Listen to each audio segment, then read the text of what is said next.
உலகெங்கிலும் நடக்கும் முக்கிய நிகழ்வுகளை குறுஞ்செய்தி வடிவத்தில் தெரிந்து கொள்ள ஆதன் செயலியை டவுன்லோட் செய்யுங்கள். ஆதன் செயலியை டவுன்லோட் செய்ய டிஸ்கிரிப்ஷனில் உள்ள லிங்கை கிளிக் செய்யவும்.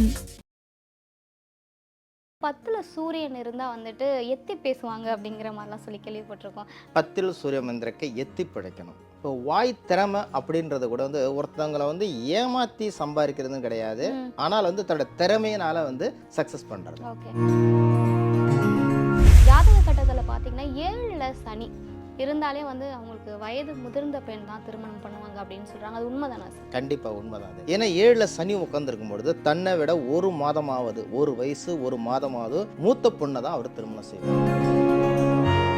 ஒரு சில பேருக்கு பார்த்தீங்கன்னா அந்த குடும்பாதிபதினு சொல்லக்கூடிய இந்த 2ஆம் இடம், இந்த 2ஆம் இடம் கெட்டு போகக்கூடாது. இந்த 2ஆம் அதிபதி கெட்டு இருந்தால், மறைவடைந்திருந்தால், மாமனார் மாமியார் இல்லாத இடத்துல தான் நாமளை பொண்ணு கொடுக்குறது நமக்கு நல்லது.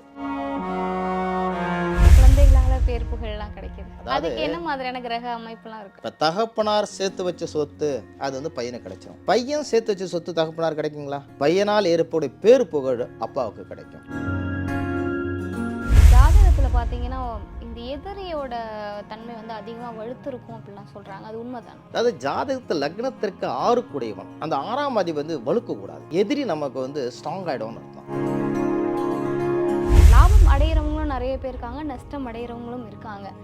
இது எப்படி சார்? எதனால என்ன மாதிரி நடக்குது? யாருடைய ஜாதக அமைப்புல லக்னத்திற்கு 7ல் சனி ராகு பாவக்கிரகங்கள் இருக்காங்களோ அவங்க இந்த கூட்டு தொழில் பண்ணக்கூடாது.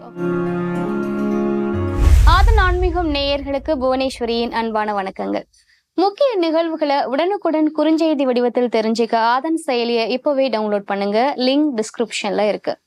இன்னைக்கு நம்ம ஸ்டூடியோல நம்முடைய யார் இணைஞ்சிருக்காங்க அப்படின்னு பார்த்தோம்னா, டெல்லியில 25 ஆண்டு காலம் அனுபவ ஜோதிடரா இருக்கிற சிவசங்கர் ஜெயராமன் சாரும் நம்முடைய இணைஞ்சிருக்காங்க. முதல்ல அவங்கள வரவேற்கலாம். வணக்கம் சார். எப்படி இருக்கீங்க சார்? ஜாதகம் அப்படின்னு எடுத்துட்டா ஒவ்வொரு கிரகத்துக்கும் பார்த்தீங்கன்னா ஒவ்வொரு வலிமை இருக்கு அப்படின்னு சொல்லுவாங்க. இதெல்லாம் இந்த இடத்துல அமைஞ்சா இந்த மாதிரியான விஷயங்கள் இந்த மனிதர் பண்ணுவாரு அப்படிங்கிறது நீங்க சொல்லிட்டு இருக்கீங்க. அந்த விதத்துல 10ல் சூரியன் இருந்தா எத்தி பேசுவாங்க அப்படிங்கிற மாதிரிலாம் சொல்லி கேள்விப்பட்டிருக்கோம். அதை பத்தி கொஞ்சம் சொல்லுங்களேன். கண்டிப்பாமா.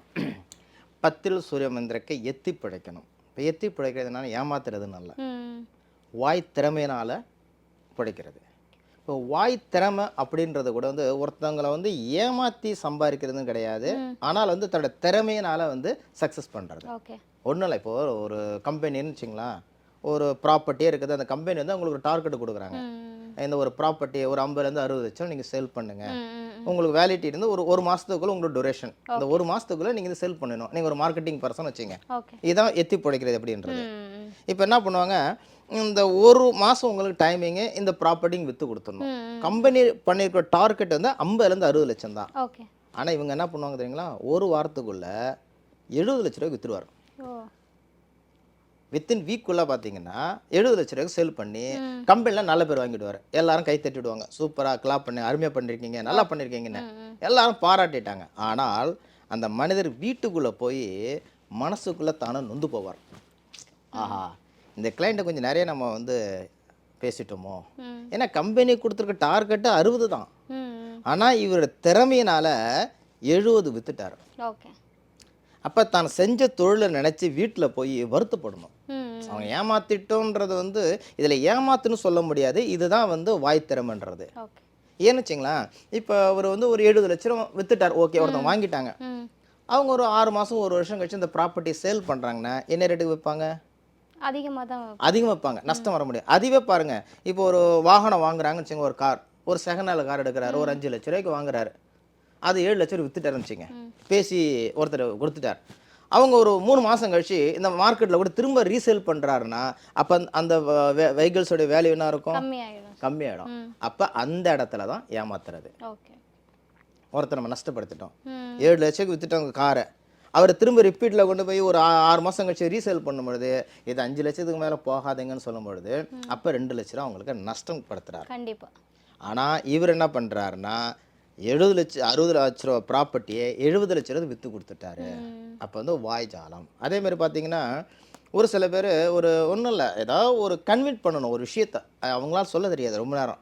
ஒன்றும் இல்லை, ஒரு சிம்பிளாக வச்சிங்களா, ஒரு இன்சூரன்ஸ் எடுக்கணும் ஒருத்தருக்கு. 1 மணி நேரமா உட்காந்து அவருக்கு எக்ஸ்பிளைன் பண்றாரு. இந்த பாருங்க இது உங்களுக்கு இந்த ஃபீச்சர் இருக்கு, அந்த ஃபீச்சர் இருக்குங்க, திடீர்னு உங்களுக்கு மரணமா நாங்கள் இவ்வளோ பணம் கொடுப்போம் எல்லாம் சொல்றாங்க. 1 மணி நேரமா அவர் விளக்கிட்டு இருக்காரு. ஆப்போசிட் பர்சன் ஏற்றுக்க மாட்டேன்றார். நான் நாளைக்கு சொல்கிறேங்க, வீட்டில் அவட கேட்டு சொல்கிறேங்க, அவரும் பிடி கொடுக்க மாட்டேன்றார் 1 மணி நேரமா. ஓகே. இப்போ இந்த 10ல் சூரியன் உட்காந்துருக்கிற போய் ஒரு 10 நிமிஷம் தான் பேசுவார், நிறையலாம் பேச மாட்டாருங்க.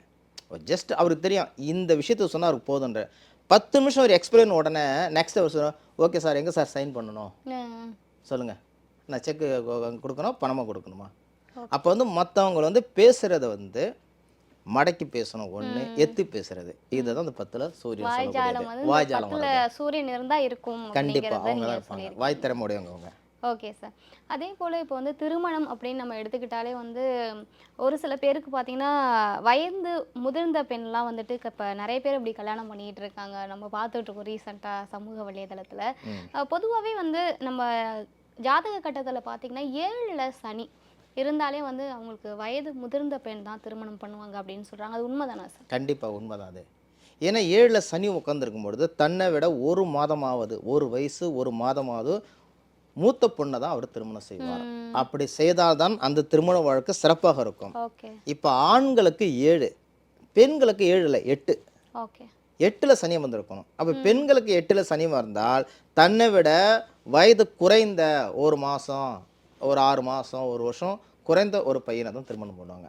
அப்படியே அவங்க அது வந்து தவறும் கிடையாது. அது இப்போ பொதுவாக நம்ம என்ன பண்ணுவோம், பையனுக்கு 28 வயசா, பொண்ணுக்கு ஒரு 25 26 தான் பார்ப்பாங்க, ஒரு 2-3 வருஷம் பின்னாலும் பார்ப்பாங்க.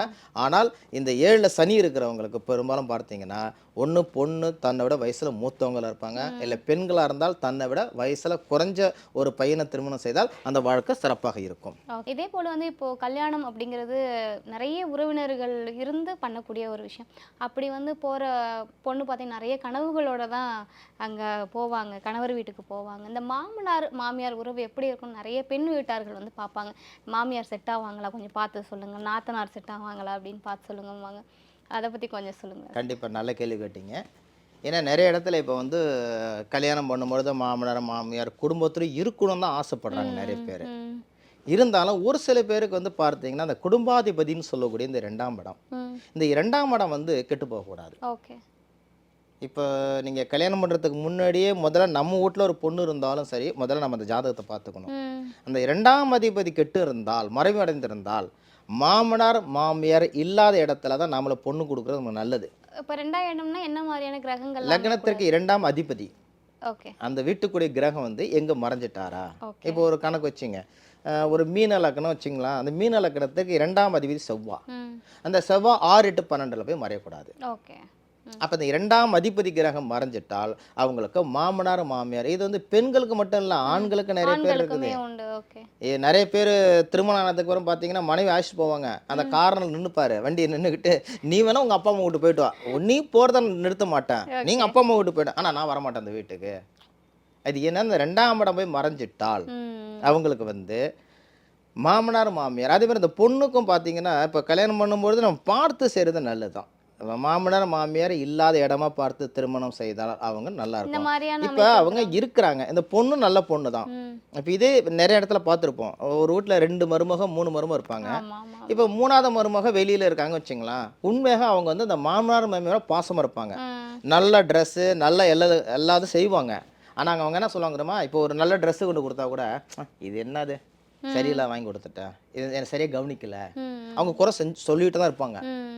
இப்போ அடுத்த மர்மம் ஒன்றுமே செய்யலைன்னா கூட அந்த மர்மல பேர் வராதுன்னு சொல்லுவாங்க. அதுக்கு என்ன காரணம்னா இந்த குடும்பாதிபதி மறையிறதுனால தான்.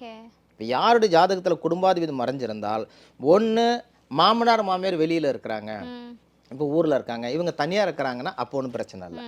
ஒரே வீட்டில் குடும்பத்தில் சேர்ந்துருந்தால் இந்த பிரச்சனை கண்டிப்பாக வரும். அது ஆணுக்கு உண்டு பெண்ணுக்கு உண்டு.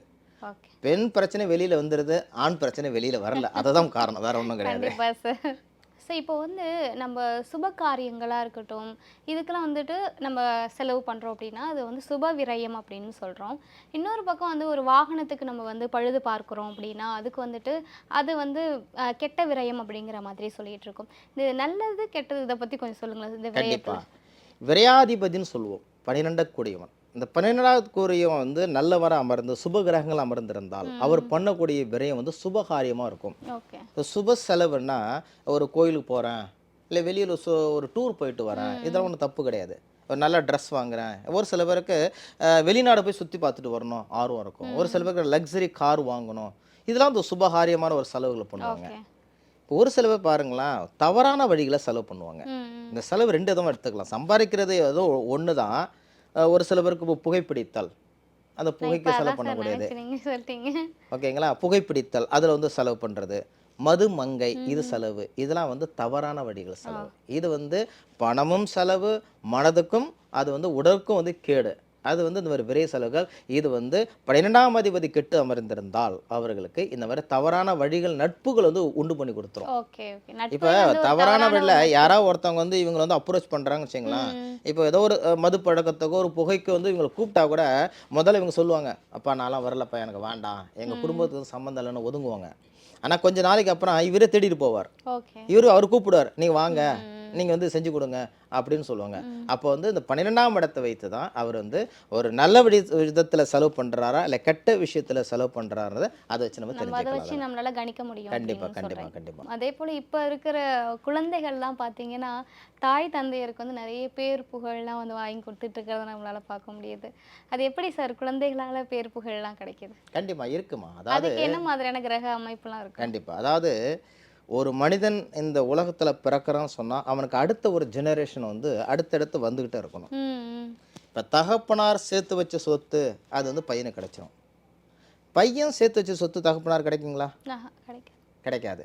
ஆனால் பையனால் ஏற்படும் பேர் புகழ் அப்பாவுக்கு கிடைக்கும். கண்டிப்பா. ஒரு தகப்பனார் அந்த குழந்தைய ரொம்ப கஷ்டப்பட்டு நல்லா படிக்க வச்சு அவருக்கு வந்து எல்லா விஷயம் செய்கிறாரு. ஆனால் அந்த குழந்தை வந்து ஒரு ஒரு விளையாட்டுத் துறையிலோ இல்லை படிப்புலையோ ஏதோ ஒரு விதத்தில் வந்து ஒரு அவார்டு வாங்குறாருன்னு வச்சிங்களேன். அப்போ இது தான் குழந்தைன்னு சொன்னால் யாருக்கும் தெரியாது. இப்போ ஒருத்தவங்க சொல்கிறாங்க பக்கத்தில் வரவங்க, ஏங்க இந்த டிவியில் வருது பாருங்கள் என் குழந்தைன்னு சொன்னால் யாருங்கன்னுவாங்க. ஏன் குழந்தை நேற்று டிவியில் வந்துச்சுங்களா, பேப்பரில் இருந்துச்சுல, அவங்களோட பேரண்ட்ஸ் சொன்னாங்க, அப்படியே வாங்க. இதை தான் வந்து குரு. இந்த குரு எங்கே உட்காந்துருக்காருன்னா அவர் சொந்த வீட்டில் உட்காந்துருக்கணும் எப்பொழுதுமே. தனுசு மீனம் அந்த சொந்த வீட்டில் யாருக்கெல்லாம் இந்த குரு சொந்த வீட்டில் அமர்ந்திருக்காரோ அவருடைய குழந்தைகளால் அவருக்கு வந்து பேர் புகழ் கண்டிப்பாக வரும். இது தான் குழந்தைன்னு சொல்கிறது இல்லை, இந்த குழந்தையோட பேரண்ட்ஸ் நம்ம இன்ட்ரடியூஸ் பண்ணிக்கிறது.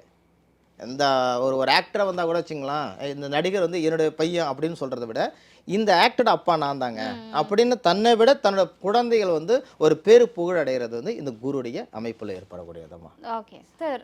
ஒரு சில ஜாதக அமைப்புலாம் பார்த்தீங்கன்னா வந்துட்டு வாக்குவாதம் அப்படிங்கிறது அதிகமாக பண்ணுற ஒரு ஜாதகமாக இருக்கும், பார்த்துட்டே சொல்லிடுவாங்க. ஆமாம், இதெல்லாம் எப்படி சார் நடக்குது? கண்டிப்பாக. அதாவது பொதுவான வாக்கில் ராகு விஷத்தன்மைன்னு சொல்லுவாங்க. இப்போ வாக்கில் சனி ராகு 2 விதம் இருக்குதுங்க. வாக்கில் குரு அமர்ந்துரும் ஒன்று இருக்குது. இப்போ குரு இருக்கிறவங்க அவங்கள பாதி ஜோசியக்காரங்க சொல்லுவாங்க. ஜோசியனா இது வந்து இப்போ ஒரு ஜாதகன்றது ஒரு ஜாதகத்தை பார்த்து எந்த கிரகங்கள் எங்கே இருக்குது, என்ன திசை நடக்குது, என்ன புத்தி நடக்குது, எந்த கிரகங்கள் என்ன பார்வையில் இருக்கிற இதெல்லாம் கணிச்சு தான் ஒரு மனிதனுக்கு இது நடக்கும் நடக்கலை அப்படின்னு சொல்லக்கூடியது. தட்ஸ் ஃபார் சம் மேத்தமெட்டிக்ஸ், அவ்வளோதான், வேற ஒன்றும் இல்லை. ஆனால் இப்போ என்ன சொன்ன வாக்கில் குரு வந்திருக்காங்க, அவங்க எந்த கால்குலேஷன் ஒன்றும் கிடையாது, எந்த ஜோசியெல்லாம் தெரியாது. ஆனால் அவங்கள என்ன பண்ணுவாங்க, எல்லாம் நடக்கும் போங்கன்னுவார். எதாச்சும் சொல்லுவார். ஒருத்தங்க ஏதாவது ஒரு ப்ரோக்ராமுக்கு ரொம்ப பிளான் பண்ணிட்டு வெளில கிளம்புவார், இந்த காரியம் நடக்காதுன்னுவாங்க, அதே மாதிரி நடக்காது. ஒரு சில பேருக்கு வந்து ஒரு விளையாட்டுத்தனமாக சொல்கிறது கூட நிஜமாக நடக்கும். அது என்ன வாக்கு ஸ்தானத்தில் சேருது. ஓகே. ஆனால் இந்த வாக்கில் 2ல் உட்காந்துருந்துட்டாங்க என்ன பண்ணுவாங்கன்னா பெரும்பாலும் வாயை மூடிட்டு இருக்கிறது நல்லது. அதாவது பிரச்சனைகள் உண்டு பண்ணுறது வேற ஒன்று, பிரச்சனைகளை குறைக்கிறது ஒன்று பேசி சண்டை வர்றது அது எதாச்சும் அது எல்லா இடத்துலையும் நடக்கிறது. ஆனால் இப்போ ஒன்றும் இல்லை, நம்ம ஒரு ஃப்ரெண்ட் இருக்கான்னு வச்சுங்களேன், ஃப்ரெண்டு இல்லை ஃபேமிலி பீப்புளாக இருக்காங்க, ஏதோ ஒரு ரீசனில் ஒரு 1 வீக் 10 டேஸ் அவங்க பேசாமல் முறைச்சிட்டு இருக்காங்க. நமக்கு நல்லா தெரியுது என்ன நடந்தது, எதனால் அவங்க வந்து கோபமாக இருக்காங்க, ஒரு வாரத்துக்கு முன்னாடி என்ன நடந்துச்சு நம்ம யோசிக்கிறோம். யோசிக்கும்பொழுது தப்பு அவங்க மேலே தான் தெரியுது. ஆனால் நம்ம ஃப்ரெண்டு நம்ம ஃபேமிலி பீப்புள் கோச்சிக்க முடியல. சரி பரவாயில்லைங்க, நம்மளா போய் பேசுவோம், பிரச்சனை சரி பண்ணணும்னு சொல்லிட்டு இவங்களா போய் பேசுவாங்க. அப்படி இவங்களா போய் பேசினா கூட அது இன்னும் பிரச்சனை ஜாஸ்தியாகும். நீங்கள் பேசாமல் கம்முன்னு உட்காந்துச்சிங்களா, 1 வாரம் 10 நாள்லேயே அவங்க தானாக வந்து பேச ஆரம்பிச்சிருப்பாங்க. இப்போ இந்த 2ஆம் இடத்துல ராகு இருக்கிறவங்க சரி நம்ம பேசி பிரச்சனை சரி பண்ணணும்னு சொல்லிட்டு அவங்க பேசுனாங்கன்னா இன்னும் 1 வாரம் 10 நாளைக்கு பிரச்சனை அதிகரிக்கும். இது எப்படின்னா எரியிற நெருப்பில் எண்ணெய் எடுத்து ஊற்றுவோனாங்களா, அதே மாதிரி தான் அதுக்கு அமைதியா இவங்க இருந்தா போய் அவங்க பேசுனாங்கன்னா அந்த பிரச்சனை குறையாது, அதிகரிச்சிரும். அதனால் என்ன பண்ணணும், அந்த நேரத்தில் பெரும்பாலும் பேசாமல் அமைதியாக உட்காந்துருக்கிறது தான் சிறப்பு. Okay sir. அதே போல் இந்த ஜாதகத்தில் பார்த்தீங்கன்னா இந்த எதிரியோட தன்மை வந்து அதிகமாக வலுத்திருக்கும் அப்படிலாம் சொல்கிறாங்க, அது உண்மைதானே? ஆமாங்க. அதாவது ஜாதகத்தில் லக்னத்திற்கு 6 கூடையவன், அந்த 6ஆம் அதிபதி வந்து வலுக்கக்கூடாது. எதிரி நமக்கு வந்து ஸ்ட்ராங் ஆகிடும்னு அர்த்தம். இப்போ நம்ம சண்டை போடணும், யார்கிட்ட சண்டை போடணும், ஒன்று நமக்கு ஈக்குவலாக இருக்கிறாட்ட சண்டை போடணும். இப்போ விளையாட்டு போட்டு வச்சா கூட பாருங்கள், 40 கேஜி வெயிட்டு 50 கேஜி வெயிட்டுன்னு அவங்க அந்த ஒரு ஈக்குவல் வச்சுருப்பாங்க. இப்போ 40 கேஜி உள்ளவங்க போய் 60 கேஜி கூட ஃபைட் பண்ண மாட்டாங்க. அது அந்தந்த இது அதே மாதிரி பார்த்தீங்கன்னா இந்த 6ஆம் இடம் வலுத்துருச்சுன்னா நம்ம யார் கூட சண்டை போடுறோன்னு பார்க்கணும். இந்த 6ஆம் இடம் யாருக்கு வலுத்திருக்கோ, அதாவது அந்த கிரகங்கள் அந்த வீட்டில் ஆட்சி உச்சத்தில் இருந்தால் அவங்க ஃபைட் பண்ணுற இடம் பெரிய இடமா இருக்கும். பேசாமல் கம்முன்னு இருக்க நல்லது. இப்போ நம்ம கூட ஒரு கொலி கூட நீங்கள் சண்டை போட்டிங்கன்னா அது பரவாயில்ல, சரியாயிடும். ஒரு பக்கத்து வீட்டுக்கார ஒரு பிரச்சனை வந்துருச்சு, இல்லை அங்காளி பங்காளி சொத்து கேஸுன்னா அது ஓகே. இந்த 6ஆம் அதிபதி யாருக்கெல்லாம் வந்து ஸ்ட்ராங்காக உட்காந்துட்டாங்களோ அவங்க என்ன பண்ணுவாங்க, கார்பரேட்டில் போய் சண்டை போடுவாங்க. பெரிய பெரிய கம்பெனி பெரிய பெரிய முதலாளிகிட்ட போய் சண்டை போடுவாங்க. அவங்க அதுக்குன்னு ஒரு டிபார்ட்மெண்ட் வச்சுருப்பாங்க. ஒரு பெரிய ஹாஸ்பிட்டலில் போய் ஃபைட் பண்ணுவாங்க. ஒரு சின்னோண்டு ஒரு வியாதி வந்துருச்சுங்க, ஹாஸ்பிட்டல் போனோம், ஏதோ ஒரு இன்சிடென்ட் நடந்து போச்சு, இவங்க என்ன பண்ணுவாங்க, நான் வந்து கேஸ் போட போகிறேன் அப்படின்னு போடுவாங்க. இவங்க புதுசாக இப்போ தான் போய் லாயரை பார்க்கணும், எல்லாம் பேசணும். அவங்க அதுக்குன்னு ஒரு 10 பேர் வச்சுருப்பாங்க. கண்டிப்பாக. ஓகேங்களா? அப்போ இவங்க ஃபைட் பண்ணுற இடம் பார்த்தீங்கன்னா பெரிய இடமா இருக்கும். சாதாரண ஆள்கிட்ட, அரசியல்வாதிகிட்ட போய் மோதுவாங்க, அரசாங்கத்திட்ட போய் மோதுவாங்க. அந்த மாதிரி வந்து பெரிய பெரிய ஆட்கள்கிட்ட போய் இவங்க மோதுவாங்க. அப்போ அங்கே மோதி ஜெயிக்கிறது ரொம்ப கஷ்டம். அதுக்கு என்ன பண்ணால் பேசாமல் அமைதியாக அனுசரித்து போகிறது. அதே நேரத்தில் இன்னொரு விஷயம் என்னென்னா, இந்த 6ஆம் இடத்துல ஸ்ட்ராங்காக இருக்கிறனால வேண்டி இப்போ 2 பேரும் ஃபைட் பண்ணுறோன்னு வச்சுங்களேன். இப்போ நம்ம ஒரு ஆப்போசிட் பர்சன் இருக்கார், அவர் எனக்கு பணம் தரலைங்க, ரொம்ப நாள் ஏமாற்றிட்டு இருக்காருங்க அப்படின்னு வச்சுங்களா. நம்ம 2 பேரும் சொல்கிறோம், இந்த பணம் வாங்கிட்டு கொடுக்க மாட்டேன்றாங்க, நீங்கள் வாங்க கொஞ்சம் பேசி கொடுங்கன்றாங்க. இப்போ ஒரு நம்ம சார்பாக 2 பேரும் அழைச்சிட்டு போகிறாங்க. அங்கே போய் சொல்கிறோம், ஏன்ப்பா அந்த பணம் வாங்கிட்டேன் கொடுக்கலன்னா அவர் ஒரு டாக்குமெண்ட்ஸ் எடுத்து காமிப்பார், இதை படித்து பாருங்கன்னு. அதில் நம்மளே கையெழுத்து போட்டிருப்போம். 1 மாதத்திற்குள் பணம் தரவில்லை என்றால் 3 மடங்காக தர நம்மளே எழுதி கொடுத்துருப்போம். அதை பார்க்காம நம்ம கையெழுத்து போட்டிருப்போம், தெரிஞ்சு போட்டிருப்போம், எப்படி கொடுத்துடலான்னு. அதாவது தன்னை விட தன்னுடைய எதிரி பலமாக இருப்பார், புத்திசாலியாக இருப்பார். அவர் ப்ராப்பர் டாக்குமெண்ட்ஸில் ஒன்றும் இல்லை. இப்போ நம்ம ஒரு லோன்லாம் வாங்குறோம்லாம், போய் வீட்டுக்கு ஜாமான்லாம் 20 இடத்துல கையெழுத்து போட சொல்கிறாங்களா, அதுதான் காரணம், வேணும் கிடையாது. லோன் வாங்குன்ற ஆசையில் நம்ம எல்லாத்தையும் கையெழுத்து போட்டு போடுறோம், அப்புறம் கடைசியில் ஃபைட் பண்ண ஒன்றும் பண்ண முடியாது. அந்த மாதிரி 6 கூடையவனை வலுத்திருக்கும்பொழுது வந்து எதிரிகிட்ட வந்து போய் சண்டை போட்டு பிரயோஜனம் கிடையாது. நம்ம யாரை அழைச்சிட்டு போனோமோ அவரே நமக்கு ஆப்போசிட் ஆகிடுவார். ஓகே, நம்ம சார்பாக 2 ஆள் ஆட்சி போயிருப்போம். அவர் அங்கே போய் பார்த்துட்டு, ஏங்க நீங்கள் தாங்க அவர் கையெழுத்து போட்டு கொடுத்துருக்கீங்க, அவர் சொன்னது கரெக்டு தாங்க இருக்குது, நீங்கள் வந்து தப்பு பண்ணீங்கன்னு சொல்லிட்டு நம்ம அழைச்சிட்டு போனாலும் நமக்கு எதிரி ஆயிடுவாங்க. இது அமைப்பு அது உண்டுமா? 6 வலுத்து இருந்தால் இந்த மாதிரியான பிரச்சனைகள் கண்டிப்பாக வரும். ஓகே. இப்போது நிறைய பேர் வந்து பிஸ்னஸ் அப்படிங்கிறதுல வந்து இறங்கியிருக்காங்க. அதில் வந்து கூட்டு தொழில் பண்ணுறவங்களும் நிறைய பேர் இருக்காங்க. இதில் வந்து லாபம் அடைகிறவங்களும் நிறைய பேர் இருக்காங்க, நஷ்டம் அடைகிறவங்களும் இருக்காங்க. இது எப்படி சார், எதனால் என்ன மாதிரி நடக்குது? கண்டிப்பாம்மா. அதாவது கூட்டு தொழில்ன்றது எல்லாருக்கும் அமையாது. ஒரு சில பேர் நல்ல ஃப்ரெண்டாக இருப்பாங்க, லாங் டைம் ஒரு 20-25 வருஷமாக நல்ல ஃப்ரெண்டாக இருப்பாங்க. அவர் ஒரு இடத்துல ஒர்க் பண்ணுவார், அவர் ஒரு இடத்துல ஒர்க் பண்ணுவார், 2 பேரும் கெமிஸ்ட்ரி நல்லா அவங்களுக்கு ஒத்து போயிருக்கும். ஆனால் சரி நம்ம சேர்ந்துருக்கு ஒரு தொழில் செய்யலாம்னு ஆரம்பிப்பாங்க. அப்போ பார்த்தீங்கன்னா 2 பேருக்குள்ள மன வருத்தம் வந்துடும். யாருடைய ஜாதக அமைப்பில் லக்னத்திற்கு 7ல் சனி ராகு பாவக்கிரகங்கள் இருக்காங்களோ அவங்க வந்து இந்த கூட்டு தொழில் பண்ணக்கூடாது. 7ஆம் இடம் சுத்தமாக இருக்க வேண்டும்.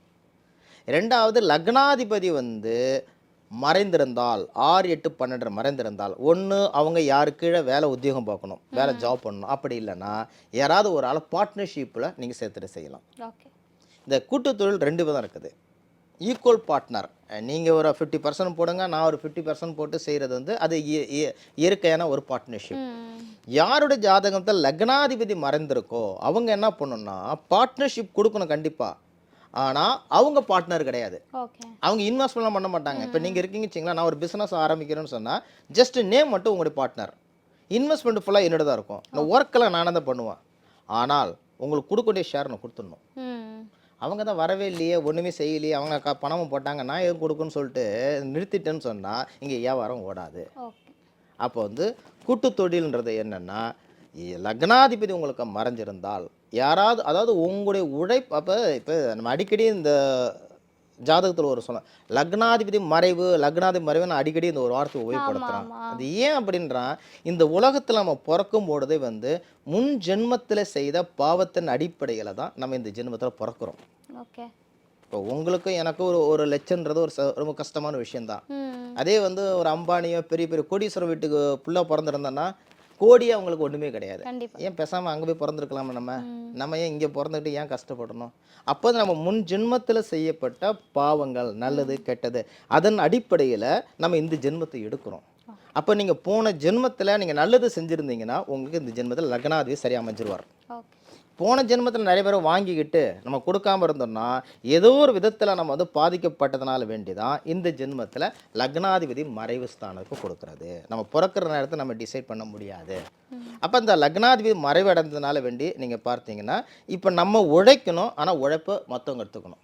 இப்போ ஒன்றும் இல்லை, இப்போ ஒரு சில பேரை பார்ப்போம், காலையில் 7 மணிக்கெல்லாம் ஆஃபீஸ் போவாங்க, ராத்திரிக்கு 10-11 மணிக்கு வருவாங்க.